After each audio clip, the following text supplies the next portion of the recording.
क्या नाम है ये लक्ष्मी माता, श्री गणेश भगवान और ये महादेव हैं, माता पार्वती हैं। ठीक है। अच्छा, मैं क्वेश्चन ये करना चाहता हूँ कि पाकिस्तान में आपको पता है, मुझे भी पता है कि हिंदू बिल्कुल माइनर से हैं, मिनॉरिटीज हैं, तो उनको क्या राइट उस तरीके से मिलते हैं जिस तरीके से ह्यूमन राइट की एक इंटरनेशनल लेवल पे जो राइट्स होते हैं? ना के बराबर। क्या वजह क्या है? आप पता है देखें इधर आजादी से बिजनेस तो कर रहे हैं। बिजनेस तो कर रहे हैं, हम तो किसी को तंग भी नहीं करते। अच्छा। अपने कारोबार से काम तो रखते फिर हैं। क्यों, क्या कौन से राइट्स नहीं मिल रहे? अब तो ये तो गवर्नमेंट को ही पता, लेकिन वो हमारे जो राइट्स हैं तो वो नहीं मिलते, क्योंकि हमें बराबर। पाकिस्तान के हिंदू बाजार में पाकिस्तानी हिंदू अपने देवी देवताओं को छुपा कर रखते हैं, क्योंकि वहां पे ज्यादातर मुस्लिम है और मुस्लिम आते हैं खरीदारी करने के लिए। और वहां पे जो पाकिस्तानी हिंदू है ऐसी ऐसी बातें बोला है भाई, आप सुन के चौंक जाएंगे कि पाकिस्तान के अंदर में अगर हिंदू के साथ में होता क्या है। पाकिस्तानी हिंदू ने बोला है कि पाकिस्तान के अंदर में हिंदू को वो माइनॉरिटी नहीं मिलती है जो मिलनी चाहिए। मैं दिखाऊंगा पाकिस्तान का वीडियो, लेकिन उससे पहले दुबई से का बयान है। दुबई से ने भी गुस्से में ऐसी बात बोल दी है, वो भी बड़ी क्लिप आपको देखनी चाहिए। तो सबसे पहले मैं आपको लेके चलता हूं पाकिस्तान और दिखाते हैं वहां पे कि पाकिस्तानी हिंदू क्या क्या बोलते हैं। रियल एंटरटेनमेंट का जो है वीडियो है, आपको देखनी चाहिए। पहले आप ये वीडियो क्लिप देखिए। क्या नाम है ये लक्ष्मी माता, श्री गणेश भगवान और ये महादेव हैं, माता पार्वती हैं। ठीक है। अच्छा, मैं क्वेश्चन ये करना चाहता हूँ कि पाकिस्तान में आपको पता है, मुझे भी पता है कि हिंदू बिल्कुल माइनर से हैं, मिनॉरिटीज हैं, तो उनको क्या राइट उस तरीके से मिलते हैं जिस तरीके से ह्यूमन राइट की एक इंटरनेशनल लेवल पे जो राइट्स होते हैं? ना के बराबर। क्या वजह क्या है? आप पता है देखें इधर आजादी से बिजनेस तो कर रहे हैं। बिजनेस तो कर रहे हैं, हम तो किसी को तंग भी नहीं करते। अच्छा। अपने कारोबार से काम तो रखते फिर हैं। क्यों, क्या कौन से राइट्स नहीं मिल रहे? अब तो ये तो गवर्नमेंट को ही पता, लेकिन वो हमारे जो राइट्स हैं तो वो नहीं मिलते, क्योंकि हमें बराबरी का हक नहीं है। माइनॉरिटी और मेजॉरिटी में जो फर्क है ना, तो हम माइनॉरिटी को माइनॉरिटी समझा जाता है। बिल्कुल, हाँ, ये भी मैं खुद भी अपनी भी गलती तस्लीम करता हूँ कि अक्सर ये कहते हैं जो minority minority minority, no doubt वो अगर डॉक्यूमेंट्स में देखा जाए मिनॉरिटी, लेकिन पाकिस्तानी कहना चाहिए कि पाकिस्तानी हिंदू हैं, पाकिस्तानी मुस्लिम हैं। मिनॉरिटी मेजॉरिटी का कंसेप्ट मेरे ख्याल में बेहतर ही नहीं है। जहाँ हम ये कहते थे कि मिनॉरिटी, इसका मतलब कहीं ना कहीं हम उनको इक्वल राइट्स नहीं दे रहे, कहीं ना कहीं डिस्क्रिमिनेशन हो रही है। मुझे ये बताएं कि आप अभी पढ़े लिखे हैं, मतलब बिजनेस कर रहे हैं, तो आप ये कह रहे हैं कि राइट नहीं मिल रहे, तो जो पढ़े लिखे नहीं है, एजुकेटेड नहीं है, थोड़े बैकवर्ड एरिया में रहते हैं, और उनका क्या हाल होगा? उनका तो हमसे ज्यादा बुरा हाल होगा। वही तो बात कर रहा हूँ। आप तो भी देखें दुनियादार हैं, मतलब लोगों से मिलते हैं, कारोबार आपका चल रहा है, आपके वर्कर हैं, तो आप ये कह रहे हैं राइट्स नहीं मिल रहे, तो जो लोग हैं जो बेचारे मजदूरी करते हैं उनको मुश्किलात क्या आती हैं, वजह क्या है? मजदूर जो है, मजदूरी है, मतलब एक तकलीफ है उन्हें भी बहुत है, क्योंकि वो गरीब जो है ना, गरीब बंदा ऐसे समझो उनकी मदद भी बहुत करता है। लेकिन बिल्कुल वो बात ठीक है। और दूसरी बात जो मैंने आपको सवेरे बताई कि हम सफेद पोश और मिडिल क्लास होते हैं ना, ये ऐसे समझो गरीब से ज्यादा परेशान हम होते हैं। वजह ये क्योंकि ये हाथ किसी का हाथ नहीं फैला सकते, किसी से मांग नहीं सकते, और हमारी कोई मदद भी नहीं करता, क्योंकि उनकी नजर में बड़ा बिजनेस है, वो तो हमारे ठाट शौकत को देखते हैं। लेकिन ये नहीं पता कि बहुत से अखराजात भी होते हैं। मुझे बताएं हिंदू कम्युनिटी को मुश्किलात क्या, मतलब सामना, किन मुश्किलात का सामना करना पड़ता है? कारोबार में बात करें, कारोबार का अलहदा से बताना है। इसके अलावा अगर ओवरऑल बात करें, जैसे बहुत सोशल मीडिया पे देखने में आता है, फोर्स मैरिज की कभी बात हो रही होती है, कभी फोर्स कन्वर्जन की बात हो रही होती है, कभी डिस्क्रिमिनेशन की बात हो रही होती है, क्या कहना चाहेंगे? ये बिल्कुल फोर्स कन्वर्सेशन जो है ना, वो हमारे यहाँ एक बहुत बड़ा इशू है, क्योंकि हम इन केस कोई बंदा, मतलब कोई हमारी बच्ची वगैरह कोई उठा के जाता है, तो उसका कोई क्लेम ही निकाला, नहीं कोई एफआईआर, नहीं कोई लाइन एंड ऑर्डर। तो आपका कसूर है, आप क्लेम क्यों नहीं करते, एफआईआर क्यों? एक्चुअली आप कह रहे हो ना कि हम क्लेम, हम तो कोशिश करते हैं ना, क्योंकि हम मिनाटी हैं, और किसी के साथ ऐसे समझो गुंडागर्दी नहीं कर सकते। और मिनॉरिटी मेरी नजर में शायद हो सकते हैं, पब्लिक की नजर में हो सकते हैं, कानून की नजर में तो कोई मिनॉरिटी कोई मेजॉरिटी नहीं है ना। कानून भी ऐसे समझो, बस वो जो बड़े लोग हैं, मजबूत ताकतवर लोग हैं, उन्हीं का है। क्या कानून भी पैसों पे ही चलता है और कुछ तो नहीं। आपका क्या नाम है? मेरा नाम अल्लाह बख्श है, मैं मुस्लिम हूँ। आप मुस्लिम हैं, तो अच्छा, मुस्लिम से थोड़ा सा आप अगर आ जाएं, ये हिंदू कम्युनिटी है, देखिए उन्होंने अपनी परेशानियां बताई, और परेशानियां डेफिनेटली मुसलमान से होंगी, मैं भी मुस्लिम हूँ, मुसलमान से होंगी, तो आप यहाँ पर रहते हैं? जी जी, मैं गम्बड़ का ही तो क्या परेशानियां उन्हें आती हैं और आप क्यों परेशान करते हैं? भाई नहीं, आपकी नहीं, ओवरऑल बात नहीं, वो मैं कहना ये था, मेरा दोस्त है वो भी हिंदू ही है, मैं वहाँ पे काम सीखता हूँ। ठीक है, उनके पास हमारी नजरों में ऐसा उनको कम होना सोशल मीडिया पे तो बहुत हो गया है ना। आप देखोगे तो सोशल मीडिया पे आपका तो माशाल्लाह चैनल बहुत हैवी है, मैंने देखा है, मैंने कल ही देखा था कि सोशल मीडिया पर जो है ना, सबसे ज्यादा रियलिटी से ज्यादा सोशल मीडिया पे चल रहा है। ठीक है, बिल्कुल इनकी शायद वो एक्सप्लेन नहीं कर पाए बात को कि फेक चीजें ज्यादा आती हैं, रियलिटी कम आती है। अच्छा, मुझे बताएं, ये मुसलमान है, इन्होंने बोला कि हम साथ रहते हैं, और नो डाउट जैसे उन्होंने गुफ्तगू की, मुझे लग रहा है आपस में भाई हैं। किससे इशू किससे? एक्चुअली देखो ना, हर आदमी बुरा नहीं होता और हर आदमी अच्छा भी नहीं होता, ठीक है ना।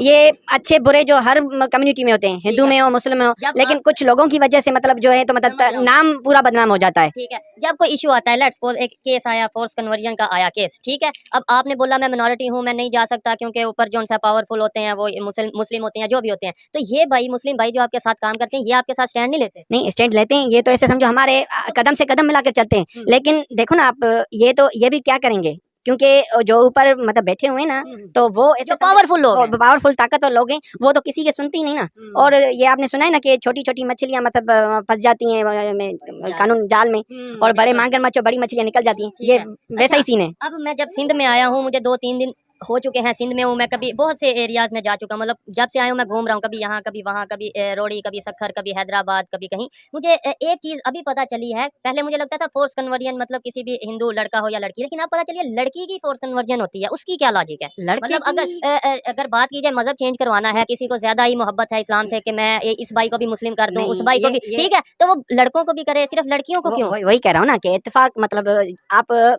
इस्लाम से मोहब्बत करते हो, हम भी मोहब्बत करते हैं, आप मेरे साथ चलो, मैं आपको तस्वीरें दिखाता हूँ, हमारे भगवान के साथ अल्लाह की तस्वीरें पड़ी हुई हैं, ठीक है ना। हम ह्यूमैनिटी पे यानी कि इंसानियत पे यकीन रखते हैं, ये सबसे पहले हम लिबरल हैं, और हम ऐसे समझो ह्यूमैनिटी इंसानियत पे यकीन रखते हैं, लेकिन हमें इंसान नहीं समझा जाता।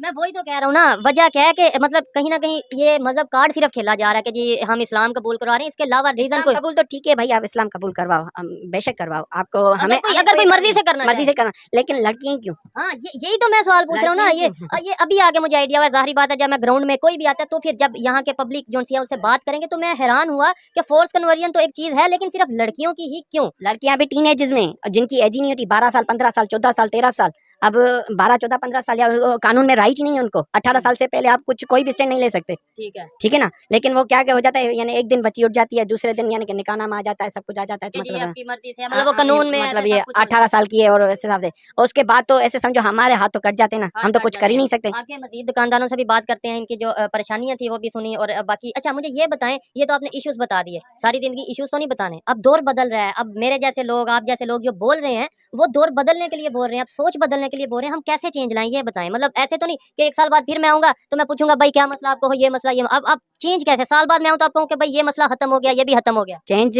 हम ये ऐसे समझो, रेस्पॉन्सिबिलिटी जो है हम सबकी है, बिल्कुल हम सबकी है, ऐसे समझो यहाँ पे जब तक के मतलब करप्शन वगैरह खत्म नहीं होगी, और जब तक इक्वालिटी और लॉ एंड ऑर्डर नहीं आएगा, तब तक मैं नहीं समझता तो मतलब यहाँ में पाकिस्तान में कुछ मतलब अमन वगैरह या माइनॉरिटीज वगैरह के लिए कुछ अच्छा हो सकता है। ठीक है, जब तक हमें बराबरी का हक नहीं मिलेगा ना, तब तक हम ऐसे ही रहेंगे। जो इश्यूज आते हैं, मतलब लेट्स सपोज आए दिन पाकिस्तान में कोई ना कोई वायरल केस होता है, कभी कराची से कोई लड़की का वायरल केस, कभी इस्लामाबाद से, कभी दुआ जहरा का कोई केस आ जाता है, कभी किसी का, तो कभी हिंदू लड़की का कोई केस वायरल क्यों नहीं होता पाकिस्तान की मीडिया पे? आपको कवरेज नहीं मिलती? नहीं, बिल्कुल कवरेज नहीं मिलती, क्योंकि कवरेज के लिए भी ठीक ठाक पैसे चाहिए, ठीक ठाक ताकत चाहिए, जो हमारे पास अनफॉर्चुनेटली नहीं है। कवरेज के लिए भी पावर होनी चाहिए। ऐसे 2-3 जो चैनल्स हैं वो तो आ जाएंगे यहीं के लोकल लेवल के वाले, जियो टीवी वगैरह, समा टीवी वगैरह नहीं आएगा, मेनस्ट्रीम मीडिया नहीं आता, आएगा भी तो ऐसे समझो वो न्यूज नहीं चलेगी, वो कहानी को शायद वो चेंज कर दिया वो ऐसे समझो कहानी को रुख जो है ना वो ही चेंज दे देंगे, ठीक है, वो हम ऐसे समझो मजलूम से जालिम हो जाएंगे फिर।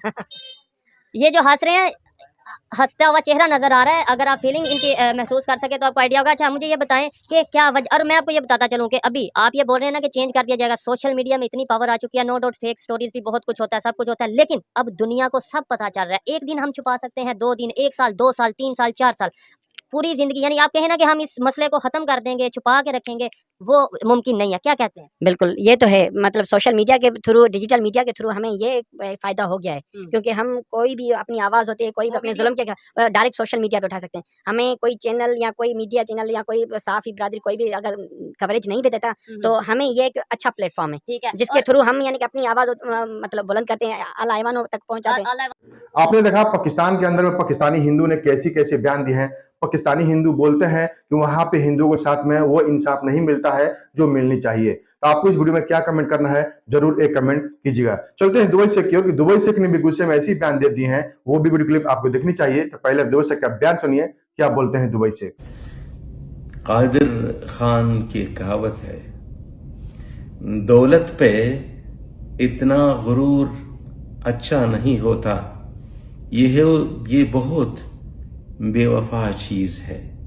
ये इंसान के पास आते भी बहुत वक्त लगाते हैं, लेकिन जाते वक्त पलक झपकते हैं, चले जाते हैं। और अक्सर ये अकेले नहीं जाते, जाते जाते इंसान की इज्जत भी साथ लेके चले जाते हैं, साथ लेके चले जाते हैं। इसीलिए कभी भी ऊपर वाले मालिक अल्लाह ताला आपको चंद पैसा दिया ना या एक पोजीशन दिया, कभी तकब्बुर मत करना। हमेशा अपने आप को दूसरों से ऊपर मत समझना, हमेशा समझना कि ये सब आपने देखा दुबई शेख ने कैसे बयान दिए हैं। दुबई शेख हमेशा लेबर के सपोर्ट में, चाहे इंडियन हो, पाकिस्तान, बांग्लादेश, कहीं के भी हो, हमेशा लेबर के सपोर्ट में बोलते रहता था। प्लीज दुबई शेख के लिए एक लाइक जरूर कीजिएगा और हमारे चैनल को जरूर सब्सक्राइब कीजिए। चलिए मिलते हैं अगले वीडियो में, तब तक के लिए जय हिंद, जय भारत, जय श्री राम।